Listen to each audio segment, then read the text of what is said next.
Hello everyone. Are you ready to finish the latest of the Avengers adventures?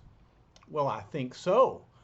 Remember that we have Zemo and the Executioner and the Enchantress all lined up against the Avengers, and the Enchantress has put Thor under her spell so that he thinks of his fellow Avengers as his enemies. We're going to find out what happens today. But first, we need to check in with Captain America, who's seeking out his arch enemy, Dr. Zemo. And for that story, we're going to find ourselves in South America. Let's go. All right. Captain America is bailing out over a dense, uncharted part of the Amazon jungle at that very moment. The plane has flown over and he's jumped out with his parachute.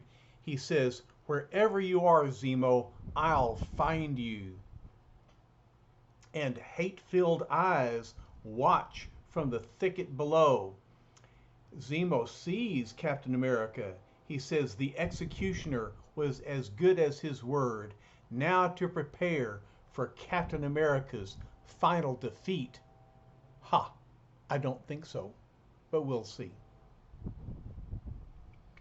At an Imperial signal from Zemo, a concealed launching site is uncovered and a complex gas-filled missile heads up for the unsuspecting parachutist.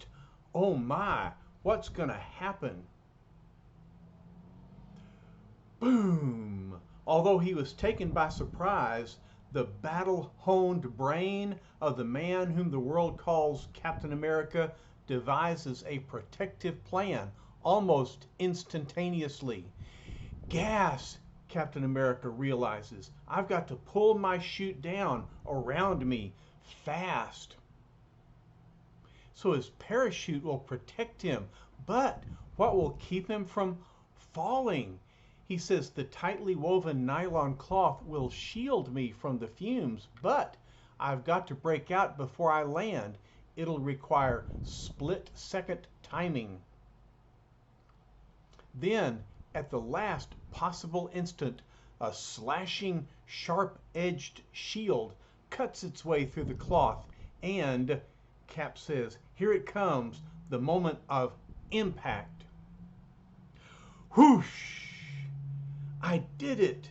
Twisting his supple body like an aerialist in flight, guiding himself toward the softest thicket cluster of leaves, the gallant Avenger crouches behind his sensational shield, letting it absorb the initial brunt of collision. Wow, what a maneuver!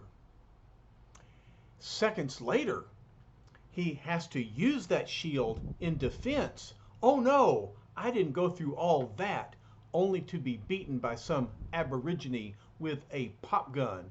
And so Zemo's South American natives are armed and they are attacking. "Here's a little message you can take back to your master," says Cap. "Tell him it's from Captain America," and he uses his feet to shove his shield toward them. Clank! The shield knocks away his attackers. Zemo hollers, "I never dreamed he'd give such a good account of himself, but he must be stopped. After him! Get his shield! Do as your monarch commands! Get his shield!" Can't waste time with these unknowing pawns. I've got to get to Zemo, but first I'll snare my shield before they get it. So look, he finds a pole and he uses it as a jumping pole. Vaulting to the spot with blinding speed, the astounding Captain America scoops up the shield between his flashing feet. Okay, so he knocks aside his attackers, grabs his shield at the same time, and then, now to find a soft landing spot again. So he leaps in the air and lands, but unexpectedly he crashes through a primitive, camouflaged big game trap. What? There's some sort of pit below me. Look, he's crashing down into a pit below. It's a trap for snaring carnivorous beasts, but it's deep enough to hold a dinosaur. What have I got myself into? And look, Captain America falls, plunges deep into the abyss. Well, we're not going to find out what happens to Captain America.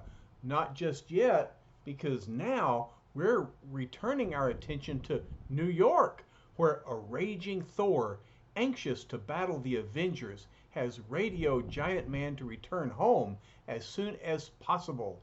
And so here comes their jet copter, and Thor says, here comes their jet copter now. And so the mighty Thunder God, still under the influence of the exotic enchantress, prepares to attack his unsuspecting fellow Avengers.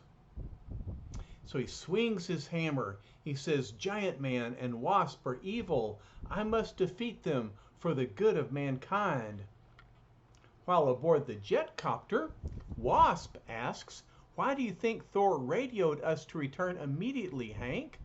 I don't know, Jan, he answers, but we'll soon find out. I see him below us. He's coming toward us, says the Wasp, but his expression, his face, something's wrong. Look at him as he flies through the air with his hammer. He looks ready to attack. Jan, says Giant Man, shrink to Wasp size. On the double, condition red.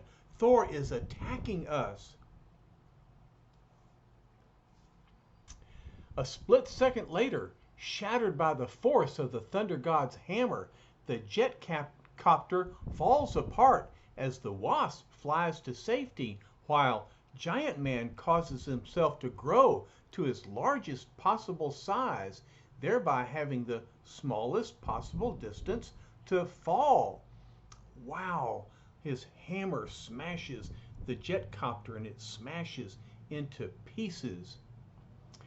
I saved myself by becoming 40 feet high, says Giant Man, but I've overextended myself. I'm too big, too weak while this size. I'm even too weak to quickly reduce my size. And here comes Thor. All I can do is flip myself out of his way till I learn what this is all about. He must have gone mad. Look as Thor swings his hammer at Giant Man, but fortunately he misses.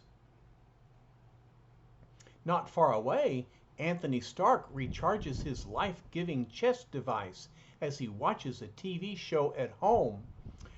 He says, I never realized how much being an Avenger meant to me. I can't wait till my period of banishment is over and I'll be able to rejoin my fellow adventurers. And so he recharges his chest plate while he watches TV. Then suddenly he hears the announcer say, we interrupt this program with an urgent bulletin. The mighty Thor has run amok in the heart of the city. At this very moment, he is battling Giant Man, one of his former allies. No one seems to know. But Tony Stark, moving like a man possessed, the handsome millionaire switches off his set and dons the most famous suit of armor in the free world. He says, banishment or no banishment, the time has come for Iron Man to enter the scene again. Meanwhile, as Giant Man's overtaxed, oversized muscles begin to wilt under the superhuman strain imposed upon them, Thor closes in for the final blow. And so Giant Man is able to straddle two buildings, but here comes the mighty Thor swinging his hammer. Wasp flies along and says, I've got to find a way to save Hank. What will the minuscule Wasp do? Before the awesome hammer can strike, the wonderful Wasp buzzes around the entranced thunder god, distracting him until, at last, she says, here comes help. Help indeed is at hand in the dramatic, glistening form of the powerful Iron Man. He says, I've got to get Thor off balance. Only the concentrated blast from my magnetic repulsor can do it. And so from his mighty palm, he shoots out a blast that makes Thor spin around. Wasp says, Iron Man, what is it? Why is Thor attacking us? What happened while we were gone? Iron Man says, I don't know, Wasp, but I won't rest until I've found out. From a nearby vantage point, the two strange newcomers to Earth who are responsible for the melee watch with sinister satisfaction. Executioner says, perfect, perfect. Sooner or later they'll destroy each other, just as Zemo will destroy Captain America. But will he, asks the Enchantress. I'd better make sure all is going well with our mortal partner. How fortunate that Odin did not take all my powers from me. Here on Earth there are still many forms of enchantment at my command, such as this one. So she casts a spell upon this crystal ball. Bah, says Executioner. Zemo is a fool. Look, Captain America still lives. He is trapped at the bottom of a pit, but he is still alive. Enchantress says, he must not escape. Although it strains my power to the near breaking point, I must try to reach him. It's working. I can feel it. Just another minute more, and I'll cause a cave-in at that pit, sealing him within it. Her power can stretch thousands of miles. But having been trained in the fire of many battles, the colorful crusader quickly turns every new danger into his own advantage. He thinks, by protecting myself with my shield, I'll soon be able to use these falling rocks to get out of here. How will he do that?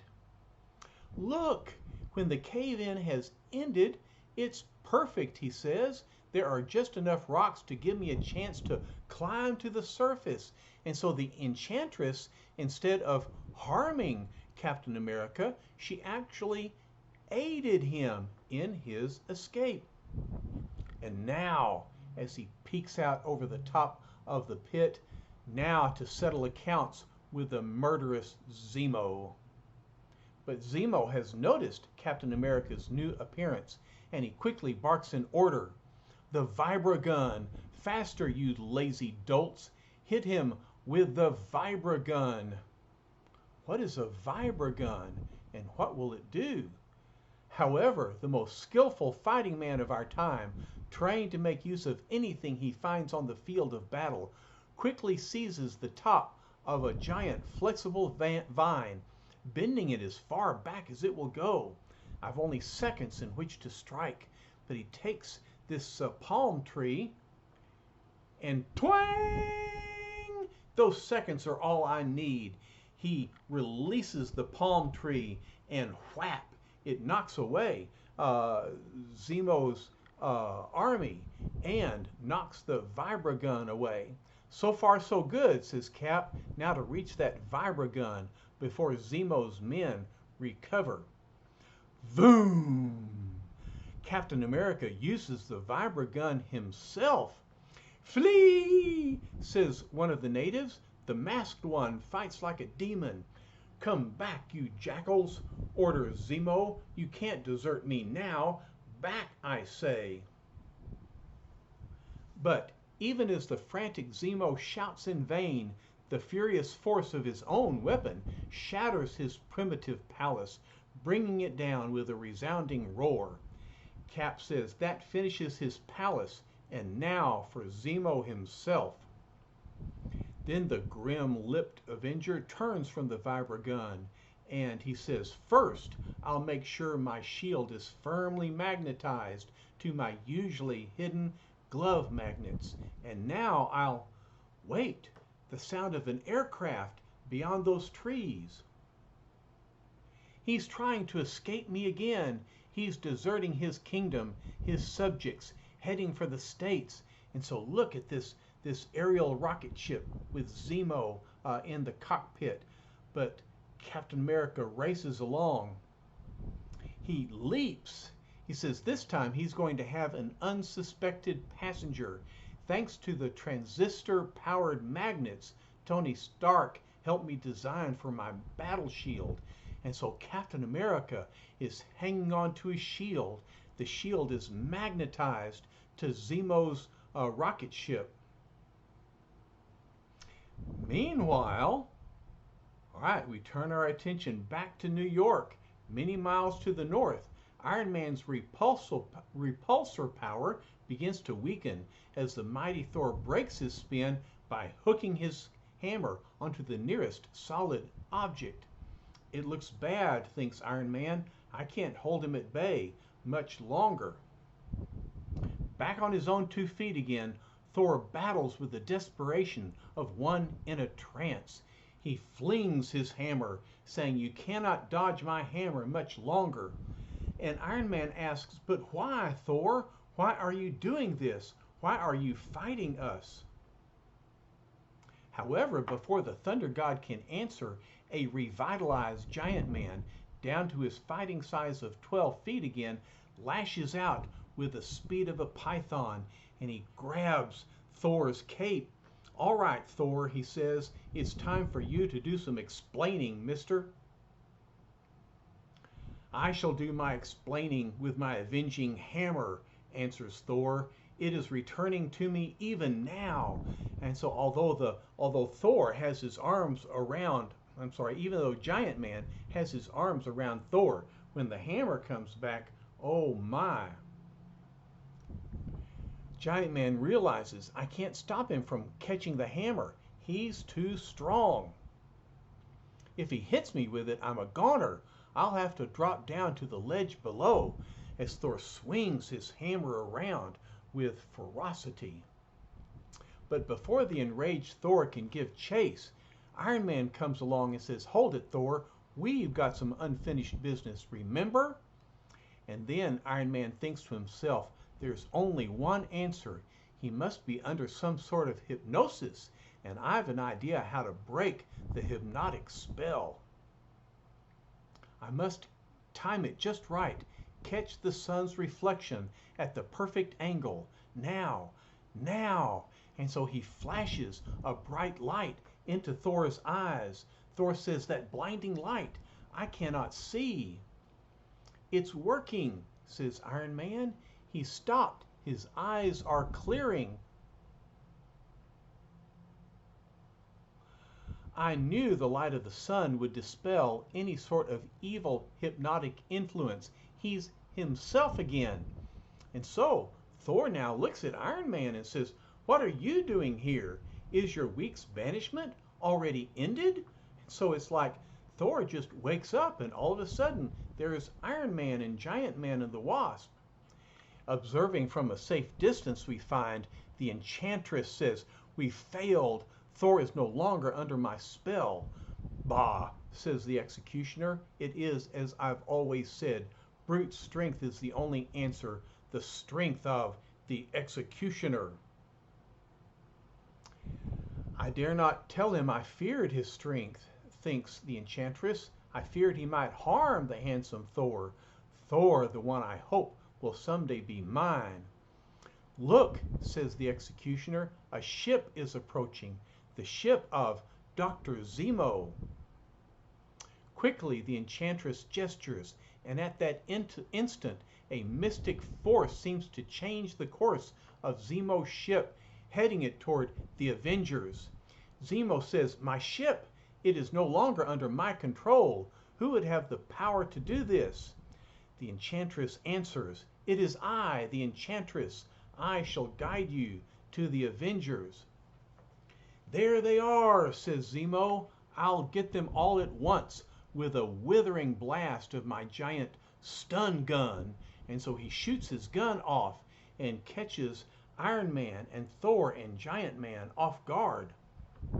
But the evil Zemo is unaware of his passenger, who has ridden the outer shell of the ship all the way from the jungle, all the way to New York.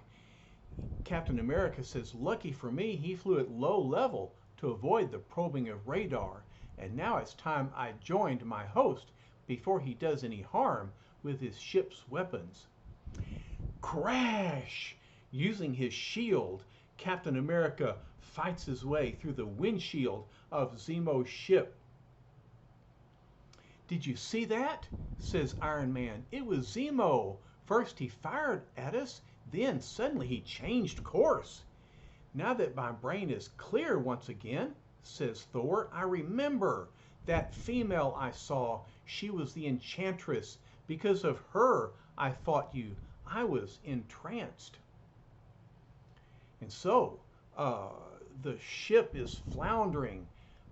Enchantress speaks to the Executioner. Quick, Zemo is in trouble. I used a simple spell to bring the ship here where you can aid our evil partner. Hurry! I've waited years for this moment, Zemo, for the revenge I am now about to extract. But as Captain America finally gets Zemo within his grasp, looks, here comes the Executioner, who says, ha, mortal fool, you shall have to wait still longer. With a mere touch of his hand, the Executioner subjects the mortal Captain America to a pressure equal to 100 times the force of gravity. Executioner says, this will prevent you from interfering with us anymore today. No human can feel it and remain conscious. Poor Captain America. He looks like he's losing consciousness. And Enchantress says, quickly, put Captain America out of the ship. We'll need all our speed. The Avengers are coming after us. Hurry, they'll reach us in seconds. Moving with surprising speed, the Executioner leaves the unconscious Avenger on the rooftop and carries the Enchantress into Zemo's ship, bolting the door shut behind him. Enchantress says, we saved Zemo from Captain America just in time. No one can stop us now, answers the Executioner. Here we go. But the fleeing triumvirate of evil fail to reckon with the awesome power of Thor's hammer and the raging fury of his anger. Spin, my mighty mallet, says Thor. Spin and cause an all-consuming space warp. Wow, what's that? See, he spins his hammer so fast he creates a warp that is going to carry the spaceship far away. A spaceship big enough to absorb Zemo's entire ship and the merciless beings within it. And so look, it flies away like in a tornado. Giant Man asks Thor, what did you do? Where is Zemo's ship going to end up? None can say, answers Thor. A space warp can lead anywhere, to a different city or to a different universe. But at least they're no longer a trouble to the Avengers. And here comes Iron Man. What about Cap? How is he? He's coming to now, says Giant Man. Don't worry, he'll be good as new in a few minutes. That is fortunate for us, says Thor. We shall soon need all our strength. If the Enchantress is among us, then the Executioner must be also. Their power is greater than any mortal can suspect.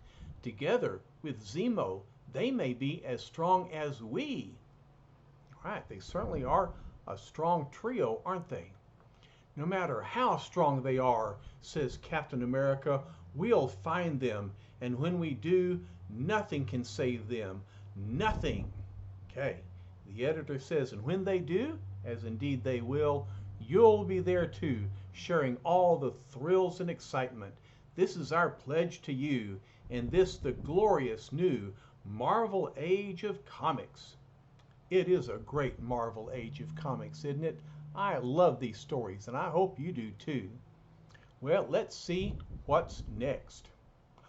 It's Kang the Conqueror, a new villain who comes from the future to fight the Avengers. Well, we'll read about Kang another day. Love y'all.